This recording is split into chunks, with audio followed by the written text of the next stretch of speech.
Okay, so we're going to talk a bit about your early life. You've lived in the Barradine district off and on most of your life, especially when you were younger. Yeah. Right. So I was particularly interested in talking about your life out at the Rocky Creek sawmill and telling me a little bit about the sawmilling industries and history. So would you like to start by talking about when you were young and how old were you? Can you remember how old you were when you first went out to the Rocky Creek and why? I was 13 years of age.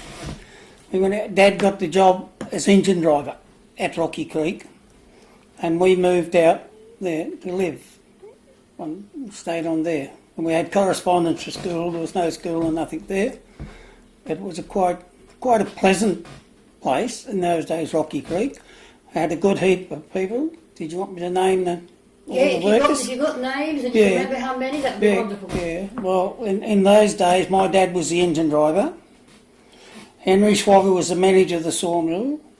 Steve Jack was the foreman of the mill. Bert Rutley had spent most of his life at Rocky Creek. He used to do a lot of the stacking out and checking the logs when they came in on the trucks.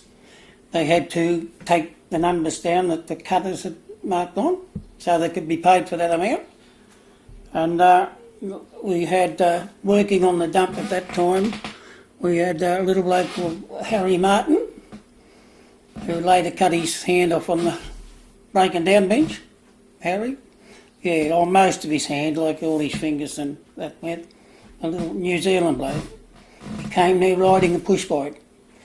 And after he lost his hand, Tony bought his push bike off him because he couldn't ride it anymore, Harry.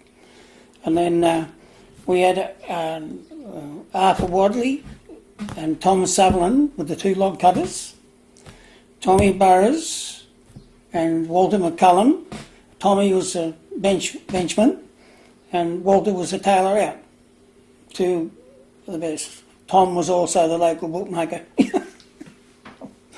And then we had Orb was on the Scantlins, where they had to get rid of the waste that was wasted from the timber. And Snowy Windsor and Les Hitchin, they both worked on the dump, on and off. Old Mr. White, or Jimmy White as we called him, old Jim, he was a snigger that used to snig the logs up to be carted in on his own.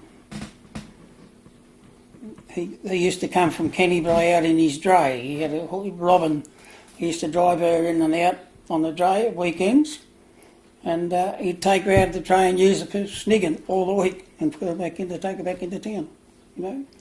And then, as I said, we had Bert. There's a stacker out and a timber on it, and. Then we had Yabby Taylor. He worked as a docker.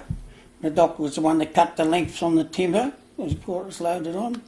Keith Davis used to cart the timber from the mill into stack at the railway, put on the trucks at Kennybrae to be carted away.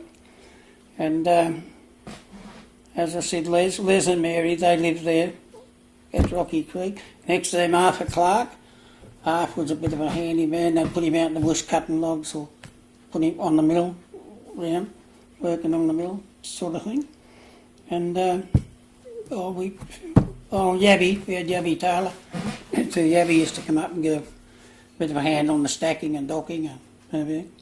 But it was quite a pleasant place. Those days, you know, everybody knew each other and they all mixed in together.